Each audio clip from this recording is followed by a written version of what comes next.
حمله غافلگیرانه اوکراین به روسیه در جنگ 2.5 ساله یک تغییر چشمگیر در این جنگ دانسته می شود.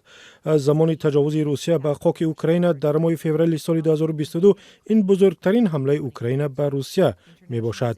ماریون میزمر، کارشناس امنیتی بین المللی از مؤسسه تحقیقاتی چتم هاوس در لندن، در این حمله چند استراتژی را می بیند. به نظر من اوکراین از یک طرف می‌خواهد روسیه را عقب زند تا در مذاکرات آینده ابزاری برای فشار داشته باشد.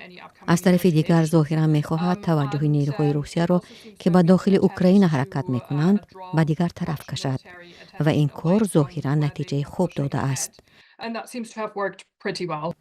اوکراین تاکنون قلمروهایش را از دست می‌داد. میزمر می‌گوید این حرکت اوکراین خطرناک نیز است. یک خطرش این است که تعداد سربازان روسیه نظر به اوکراین بسیار زیاد است. اگرچه اوکراین توانست نیروهای روسیه را کمتر کند، ولی تلفات خودش زیادتر است. احتمالاً روسیه ضربه‌های سخت جوابی خواهد زد، چون حمله آبرویشان را برد و این چیزی است که پوتین تکرار آن را نمی‌خواهد. از این رو حمله بر روسیه می‌تواند سبب تلفات زیاد در ارتش اوکراین شود که تحملش برای آن سخت خواهد بود. برعکس روسیه که نظامیان زیاد دارد.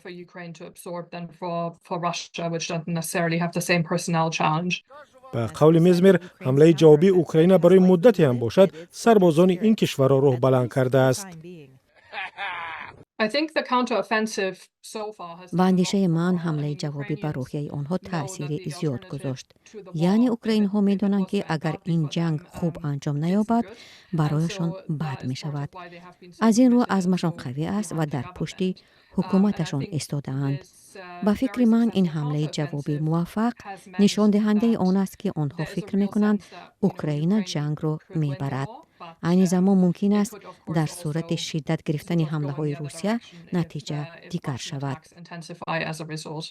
فرمانده ارتش اوکراین روز دوشنبه گفت که نیروهای آنها از زمان هجوم به ولایت کورسک روسیه در هفته گذشته 1000 کیلومتر مربع خاک روسیه را تحت نظارت درآوردند.